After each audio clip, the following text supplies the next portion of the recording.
Hello my dear viewers, Assalamu alaikum. In this tutorial I am going to discuss a very important lesson, Tours and Travels of HSC English first paper textbook. According to the old edition of the text, it was in Unit 9, but according to the new edition of the text, it is in Unit 11. সে যাই হোক, আমরা গত কয়েকটি টিউটোরিয়ালে lesson 1 এবং 2 শিখেছিলাম। আজকের এই টিউটোরিয়ালে আমরা শিখব লেসন 3। তাহলে সরাসরি কথা না বাড়িয়ে লেসন 3 তে চলে যাই। লেসন 3 দেখুন, এখানে রয়েছে ইকোট্যুরিজম। তাহলে আমরা আজকে পর্ব হচ্ছে ইকোট্যুরিজম। আমরা একটু সামনে এগিয়ে যাই। দেখুন, এইখান থেকে আজকে আমরা শুরু করব। চলুন শুরু করি। An introduction to ecotourism. ইকোট্যুরিজমের পরিচয়। Ecotourism is broadly defined as low-impact travel to endangered and often undisturbed locations. ইকোট্যুরিজমকে আমরা বাংলাতেও ইকোট্যুরিজম বলি। সে যাই হোক, এই ইকোট্যুরিজমের সিনোনিম হিসেবে আমরা বলতে পারি ট্যুরিজম, সাইট সিইং, নেচার ইত্যাদি। আর এটার কোনো অ্যান্টোনিম আসলে হয় না। এই ইকোট্যুরিজম হচ্ছে একটি নাউন। আর এখানে দেখুন, ব্রডলি হচ্ছে অ্যাডভার্ব, এর মানে হচ্ছে বিস্তারিতভাবে। তার মানে এই ব্রডলির সিনোনিম হিসেবে আমরা বলতে পারি ওয়াইডলি, এক্সটেন্সিভলি, স্পেশাসলি, ওপেনলি, মেইনলি ইত্যাদি। আর এটার অ্যান্টোনিম বা বিপরীতার্থক শব্দ হিসেবে আমরা বলবো ন্যারোলি। ডিফাইন হলো ভার্ব, এটা থেকে ভার্বের পাস্ট পার্টিসিপল করা হয়েছে। এটা কিন্তু প্যাসিভ ভয়েস, এখানে বিভার্ব রয়েছে, এখানে মূল ভার্বের পাস্ট পার্টিসিপল রয়েছে। তার মানে আমরা জানি বিভার্ব এবং মূল ভার্বের পাস্ট পার্টিসিপল থাকলে সেই সেন্টেন্সটি প্যাসিভ ভয়েসের হয়ে থাকে। সে যাই হোক, ডিফাইন মানে হচ্ছে সংজ্ঞায়িত করা, আর ডেফিনেশন হচ্ছে নাউন। যাই হোক, আমরা পরে আরেকটি শব্দ পাচ্ছি নতুন, এনডেঞ্জার্ড। ডেঞ্জার হচ্ছে বিপদ, তার মানে নাউন, আর এনডেঞ্জার হচ্ছে ভার্ব, বিপদগামী করা। আর এখানে ভার্বের পাস্ট পার্টিসিপল করা আছে, তার মানে এটা অ্যাডজেক্টিভ হিসেবে ব্যবহৃত হয়েছে। এনডেঞ্জার্ড, বিপদাপন্ন। এই অ্যাডজেক্টিভটির সিনোনিম আমরা কি বলবো? আমরা বলবো threatened, risk, jeopardised, perilous, vulnerable, unsafe, defenceless, imperilled ইত্যাদি। আর এটার অ্যান্টোনিম বা বিপরীতার্থক শব্দ আমরা কি বলবো? এন্ডেঞ্জার্ড এর অ্যান্টোনিম হিসেবে আমরা বলবো protected, safe, secure, shielded, guarded, preserved, secured, defended, safeguarded ইত্যাদি। আর এখানে দেখুন একটি শব্দ আনডিস্টার্বড। ডিস্টার্ব যে ভার্ব রয়েছে সেখান থেকে ডিস্টার্বড করা হয়েছে, আর সেটার উল্টা অর্থাৎ বিপরীত করা হয়েছে আনডিস্টার্বড। এটি কিন্তু অ্যাডজেক্টিভ হিসেবে ব্যবহৃত হয়েছে, তার মানে হচ্ছে নিরুপদ্রব্য অথবা শান্তিপূর্ণ। তাহলে সেন্টেন্সটির অর্থ কেমন হয় দেখুন, আমরা প্রথমে একটু ভেঙে ভেঙে অর্থ করার চেষ্টা করি। Ecotourism is broadly defined. ইকোট্যুরিজমকে বিরোধ অর্থে অথবা বিস্তারিতভাবে সংজ্ঞায়িত করা হয়। কিভাবে সংজ্ঞায়িত করা হয়? অ্যাজ লো ইম্প্যাক্ট ট্রাভেল, কম প্রভাবময় ভ্রমণ হিসেবে সেটাকে সংজ্ঞায়িত করা হয়। To endangered and often undisturbed locations, বিপন্ন এবং প্রায়শই শান্তিপূর্ণ জায়গাগুলোতে। তার মানে বিপন্ন এবং প্রায়শই শান্তিময় জায়গাগুলোতে কম প্রভাবময় ভ্রমণকে ইকোট্যুরিজম বলতে বোঝানো হয়। It is different from traditional tourism because it allows the traveler to become educated about the areas, both in terms of the physical landscape and cultural characteristics. একটু বড় সেন্টেন্স, আমরা অর্থটা ভেঙে ভেঙে করার চেষ্টা করি। দেখুন, it is different from traditional tourism. এখানে মনে রাখতে হবে ডিফার হলো ভার্ব, ডিফারেন্ট হচ্ছে অ্যাডজেক্টিভ, মানে ভিন্ন রকম। এই ডিফার বা ডিফারেন্ট এইগুলোর সাথে সাধারণত প্রিপজিশন হিসেবে ফ্রম বসে, এখানে ফ্রম দেওয়া হয়েছে। দেখুন, it is different from traditional tourism, এটা গতানুগতিক ট্যুরিজম থেকে অর্থাৎ ভ্রমণ থেকে ভিন্ন রকম। কেন ভিন্ন রকম? Because it allows the traveller, কারণ এটা ভ্রমণকারীদেরকে অনুমোদন দিয়ে থাকে। কি করার অনুমোদন দিয়ে থাকে? To become educated about the areas, ওই এলাকা সম্পর্কে শিক্ষিত হওয়ার অনুমোদন দিয়ে থাকে। এখানে শিক্ষিত হওয়া অর্থ হবে না, জানার অনুমোদন দিয়ে থাকে।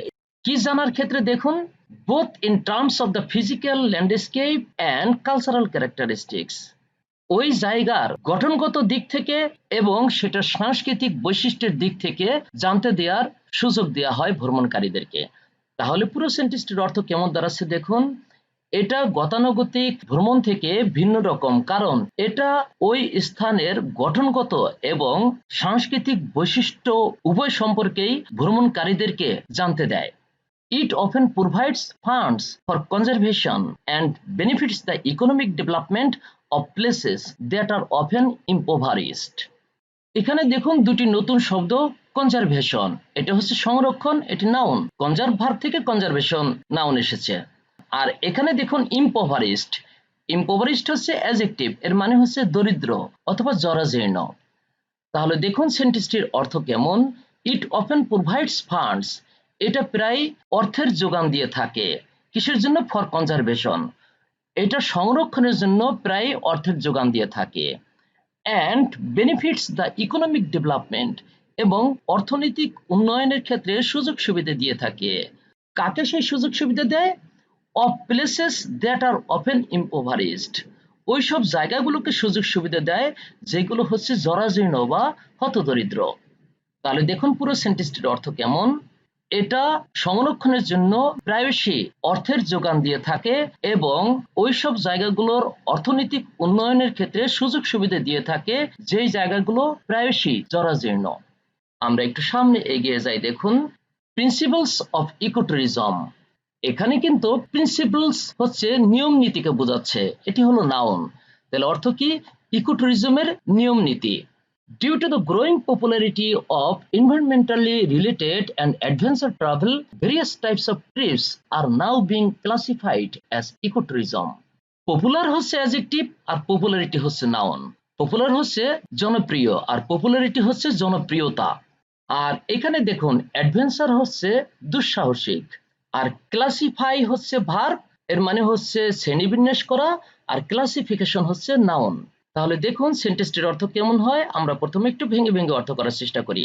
ডিউ টু মানে কারণে, due to the growing popularity of environmentally related and adventure travel, পরিবেশ সম্পর্কিত এবং দুঃসাহসিক ভ্রমণের ক্ষেত্রে ক্রমবর্ধমান জনপ্রিয়তার কারণে কি হচ্ছে? Various types of trips are now being classified as ecotourism. এটা কিন্তু প্রেজেন্ট কন্টিনিউয়াস টেন্সের প্যাসিভ ভয়েস রয়েছে, কারণ দেখুন ক্লাসিফাইড হলো মূল ভার্বের পাস্ট পার্টিসিপল, আর এখানে কিন্তু বি ভার্ব হিসেবে আর বিং রয়েছে, তার মানে এটা প্রেজেন্ট কন্টিনিউয়াস টেন্সের প্যাসিভ ভয়েস।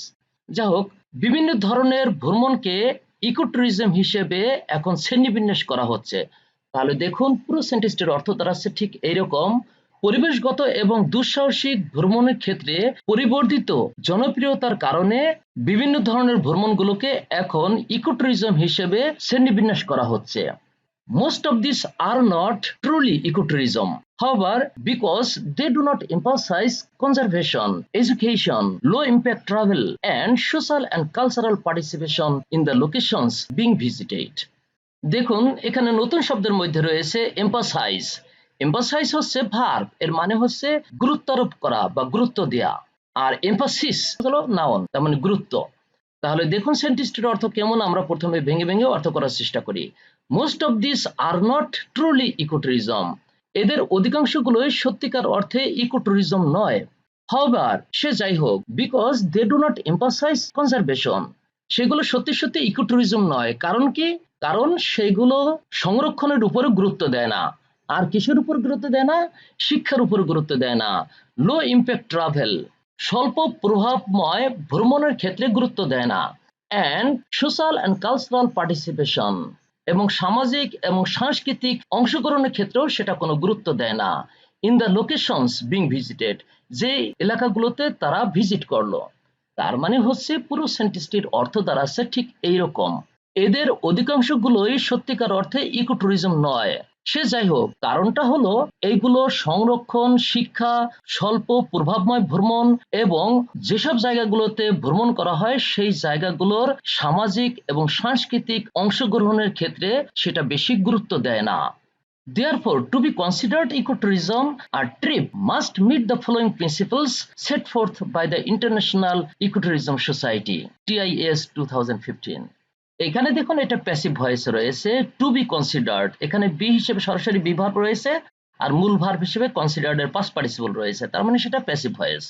তাই ইকোট্যুরিজম হিসেবে বিবেচিত হতে a trip must meet the following principles, একটা ভ্রমণকে অবশ্যই নিচের নীতিমালাগুলোকে অনুসরণ করতে হবে, যেই নীতিমালাগুলো আন্তর্জাতিক ইকোট্যুরিজম সংঘ কর্তৃক নির্ধারিত হয়েছে বা তৈরি করা হয়েছে।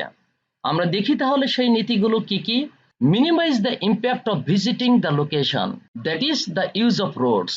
মিনিমাইজ হচ্ছে কমিয়ে ফেলা, তার মানে এটা হলো ভার্ব, আর এটির বিপরীত হচ্ছে ম্যাক্সিমাইজ। পরিদর্শনের জায়গাগুলোর উপরে প্রভাব কমিয়ে ফেলতে হবে, যেমন রোড গার্ড ব্যবহার করতে হবে। Build respect and awareness of the travellers for the environment and cultural practices.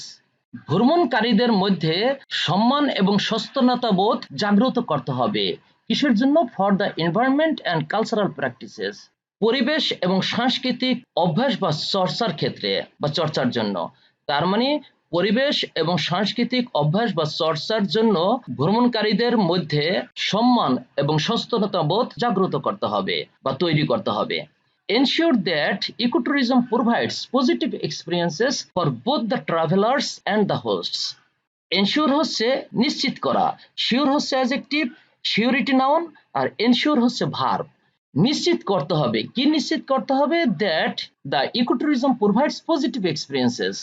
Ecotourism যাতে ইতিবাচক অভিজ্ঞতা বয়ে আনে সেই ব্যাপারটা নিশ্চিত করতে হবে। তাদের জন্য সেটা ইতিবাচক পরিবর্তন নিয়ে আসবে। For both the travellers and the hosts, ভ্রমণকারীদের এবং নিমন্ত্রণকারীদের উভয়ের ক্ষেত্রেই যাতে ইতিবাচক পরিবর্তন বয়ে আনে সেই ব্যাপারটি নিশ্চিত করতে হবে। Provide direct financial aid for conservation. Aid হচ্ছে হেল্প বা অ্যাসিস্ট্যান্স, সাহায্য বা সহযোগিতা। এটি এখানে নাউন হিসেবে ব্যবহৃত হয়েছে, তবে ভার্ব হিসেবে এটি ব্যবহৃত হয়। যাই হোক, provide direct financial aid for conservation, এটার সংরক্ষণের জন্য সরাসরি আর্থিক সহযোগিতা প্রদান করতে হবে। Provide financial aid, empowerment and other benefits for local peoples, স্থানীয় লোকজনের জন্য আর্থিক সহযোগিতা, ক্ষমতায়ন এবং অন্যান্য সুযোগ সুবিধা দিতে হবে। Raise the travelers' awareness of the host country's political, environmental and social climate. এখানে ক্লাইমেট মানে জলবায়ু নয়, বরং সোশ্যাল ক্লাইমেট, এটা বলতে সামাজিক অবস্থাকে বোঝাচ্ছে। তাহলে দেখুন, আমন্ত্রণকারী দেশের রাজনৈতিক, পরিবেশগত এবং সামাজিক অবস্থার ব্যাপারে ভ্রমণকারীদেরকে সচেতন করতে হবে বা তাদের মধ্যে সচেতনতা জাগ্রত করতে হবে। আজকের টিউটোরিয়ালটি এই পর্যন্তই। আমরা পরবর্তী টিউটোরিয়াল এখান থেকে শুরু করব। সে পর্যন্ত সবাই ভালো থাকবেন, সুস্থ থাকবেন। আল্লাহ হাফেজ। পড়াশোনা সংক্রান্ত নিত্য নতুন টিউটোরিয়াল পেতে আমাদের সাথেই থাকুন। ধন্যবাদ সবাইকে।